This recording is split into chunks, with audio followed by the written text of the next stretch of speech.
బా ఎంత దోస్తులు అయిపోయారు అధ్యక్ష. కిషన్ రెడ్డి, జగదీశ్వర్ రెడ్డి, కేటీఆర్ వీళ్ళందరూ చుట్టాలు అయిపోయినారు అధ్యక్ష. ఢిల్లీకి సీకట్ల పోయి బామార్దులు పోయి ఢిల్లీలో సీకట్ల బిగ్గర కాళ్ళు పట్టుకోగానే వీళ్ళంతా చుట్టపోళ్ళు అయినారు అధ్యక్ష.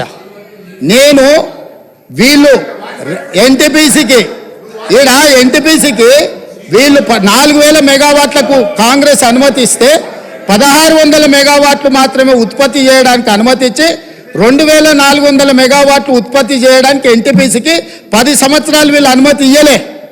వాళ్ళు అక్కడ ఉత్పత్తి చేస్తే వీళ్ళు కాంట్రాక్టర్లకు ఇచ్చుకోవడానికి బిహెచ్ఎల్ పేరు మీద G2G ఇచ్చి వాళ్ళ సొంత కాంట్రాక్టర్లకు బినామీలకు ఇచ్చి దోసుకోవడానికి అవకాశం ఉండదని ఎన్టీపీసీని నియంత్రించి ఇవ్వకపోతే మా ఉప ముఖ్యమంత్రి గారు బాధ్యత తీసుకున్న తర్వాత ఎన్టీపీసీని పిలిపించి 2400 మెగావాట్ల విద్యుత్ ప్రాజెక్టులను ప్రారంభించండి, మీకు భూమి కేటాయించడం, మీకు నీళ్లు కేటాయించడం, మీకు సింగరేణి నుంచి బొగ్గు కూడా మేము ఇస్తామని చెప్పి అగ్రిమెంట్ చేసి దాన్ని ముందుకు తీసుకెళ్ళింది ఉప ముఖ్యమంత్రి గారు అధ్యక్ష.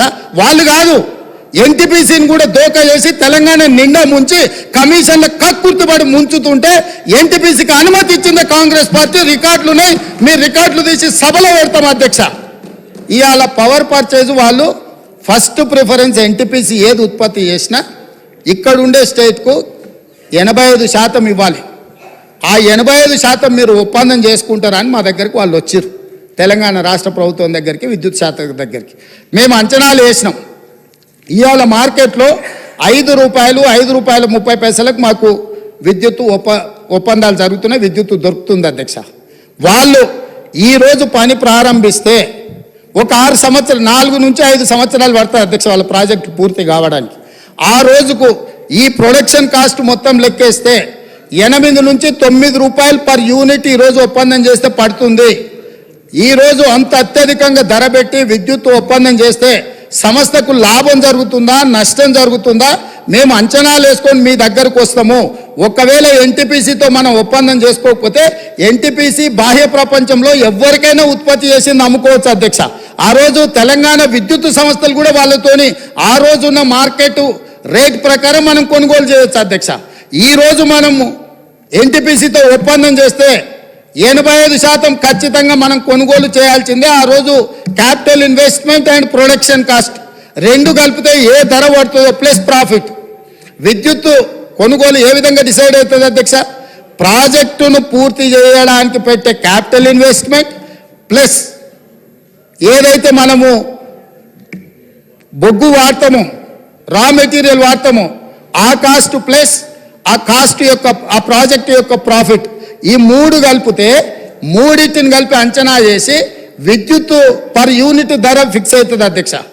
ఇప్పుడున్న అంచనాల ప్రకారం మా అధికారులతో నిపుణులతో మాట్లాడితే ఇప్పుడు ఎన్టీపీసీ కట్టబోయే 2400 మెగావాట్లతో ఈ రోజే మనం ఒప్పందం చేసుకుంటే ఉత్పత్తి సమయానికి మనం ₹9 పర్ యూనిట్ చెల్లించాల్సి వస్తుంది. ఇది లాభమా నష్టమా అంచనా వేసుకొని వాళ్ళతో ఒప్పందాలు చేసుకున్నాం అధ్యక్ష. దాంతో వాళ్ళ పనులు ఆగలేదు అధ్యక్ష. ఎన్టీపీసీ ఎక్కడైనా పవర్ ప్రాజెక్టుకు రాష్ట్ర ప్రభుత్వం అనుమతిస్తే వాళ్ళు నిర్మాణం చేసుకొని పూర్తయ్యే లోపల ఎప్పుడైనా మనం అగ్రిమెంట్ చేసుకోవచ్చు. మనం చేయకపోతే వాళ్ళు బయట ఎక్కడైనా అమ్ముకోవచ్చు. ఎందుకింత దుఃఖం వస్తుంది అధ్యక్ష? కిషన్ రెడ్డి గారు చెప్పిండ్రంట, కిషన్ రెడ్డి గారు దుఃఖంలో వీరు భాగస్వాములు అయినరంట, ఈయన ఓదార్సిండంట, ఆయన ఓదార్సిండంట. ఇదా అధ్యక్ష వీళ్ళు మాట్లాడేది? వాళ్ళ బీఆర్ఎస్ బీజేపీ చీకటి ఒప్పందం మీకు అర్థమైపోయింది కదా అధ్యక్ష. ఇది కాకుండా వారు ఒక మాట చెప్పిండ్రు అధ్యక్ష, ఏమని? కేంద్ర ప్రభుత్వము 50% ఉత్పత్తి చేయాలి, అంతకంటే ఎక్కువ చేయొద్దు అని ఆదేశాలు ఇచ్చింది. 50% ఉత్పత్తి చేస్తే సబ్ క్రిటికల్ టెక్నాలజీ కంటే కూడా ఎక్కువ బూడిద వస్తుంది, ఎక్కువ నష్టం వస్తుందని ఎప్పుడు చెప్పింది అధ్యక్ష కేంద్ర ప్రభుత్వం ఈ మాట? 2023-24 సంవత్సరంలో చెప్పింది. దేనికోసం చెప్పింది అధ్యక్ష?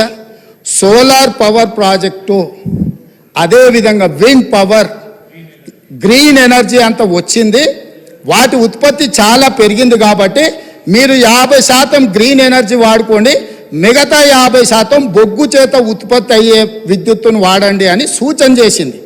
It is not mandate. ఇదేమి మన మీద బలవంతంగా కేంద్ర ప్రభుత్వం రుద్దుతలేదు. కానీ వీళ్ళు సబ్ క్రిటికల్ టెక్నాలజీ ఎప్పుడు తీసుకున్నారు అధ్యక్ష?